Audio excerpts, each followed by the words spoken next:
Well, let's stay with the mini budget that was unveiled or tabled today by the Finance Minister Enoch Godongwana. One of the key developments from there is that South Africa now has a new inflation target of 3%. It was previously between 3 and 6%. Let's bring in now an economist to help us make sense of this. We're joined this evening by Economist Dr Mzwanele Ntshwanti. A very good evening to you, Doctor. Good to have you on The Full View on SABC News. So we've got a new inflation target, as I was saying, of 3%.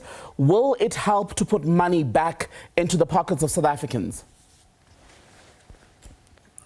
Good evening, Tembekile, and good to be with you on the show.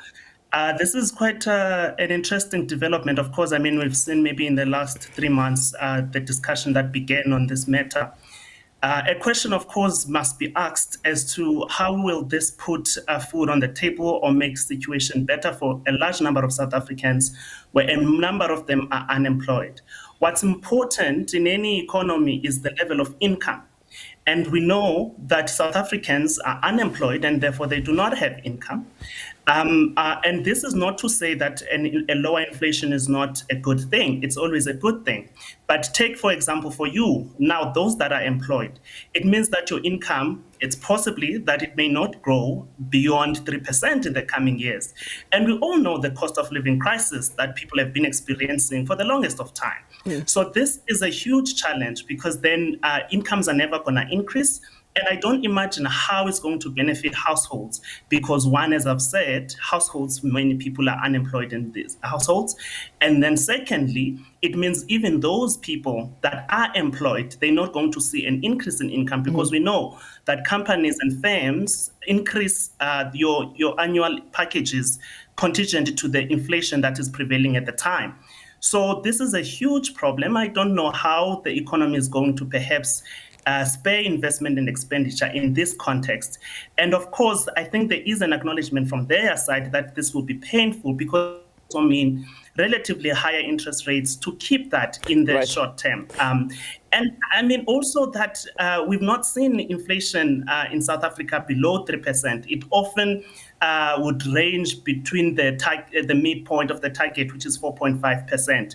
So the decision to then take it to 3% begs the question as what instruments will the central bank employ to ensure that the inflation is at 3%? Because we've not seen that much of a lower inflation as a common thing. On the point about the Reserve Bank, it's always key because ultimately that affects how those debit orders play out, right? When we make payments for our homes, our cars, etc. at the end of the month. How much room does this new inflation target leave the Reserve Bank or the MPC, the Monetary Policy Committee, to move around to bring rates down? And how much further could they go down? So the relationship between inflation and interest rate is that if you have low inflation, at least in the short term, you are likely, if that's your posture, you are likely to have relatively higher inflation, a higher interest rate, until that inflation is anchored, and then you stabilize and do have room for lower interest rate.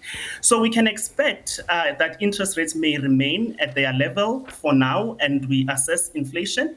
And also the economy is not growing as well. So it seems that the room for moving is going to then be further constrained for the bank, which is why I'm saying I'm still trying to understand if what is it that they will hope to do in this instance, because that space to stimulate the economy is then going to be constrained because firstly the incomes are stagnant, and secondly you may have to tolerate a bit of a higher interest rate to keep a lower inflation. So if it's not good news for you and I households at an individual level, will it help in any way to stimulate, boost, improve investment levels, job creation? Could we see an improvement at least on those two fronts? In the medium to long term, lower inflation will indeed increase investor confidence. It signals stability and a balanced economy.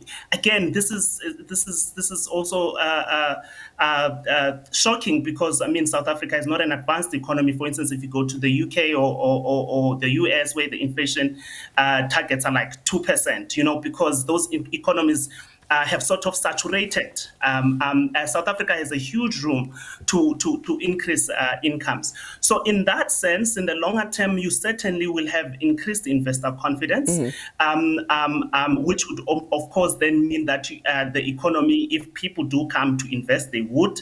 Again, I'm not hopeful because we've really been going through this for the past 10 years in South Africa, where we're trying to spur investment through a market-led approach, where we're trying to incentivize investors to invest, but it has not really been happening. So, I mean, the government also has a high debt level. I mean, they say they're going to decrease the debt and the debt servicing cost. How like when you just went to get debt now? So it really, Thembekile would have to see if indeed the investors or the private sector comes to party with that investment. I suspect a lot of us will need a drink or two after this analysis, Doctor. But before I let you go, joblessness is down ever so slightly from the report that we received yesterday for the third quarter. We're hovering now at about 31% or so on the conservative calculation, right? Will we be able to maintain that based on what was in the mini budget today? And what will it take for us to build on this positive momentum, slight as it might be? You know, Thembekile, this is our challenge. The policymakers themselves have viewed the issue of unemployment as an acute problem, which means they do not themselves believe we're ever going to solve it. So the infrastructural expenditure that has been put forward today, as well as the reforms that we've been speaking about for a number of years, I think we might have lost that line to Dr Mzwanele Ntshwanti, an economist speaking to us on the back of the Finance Minister Enoch Godongwana delivering the medium-term budget policy statement today. Apologies for the line that we lost.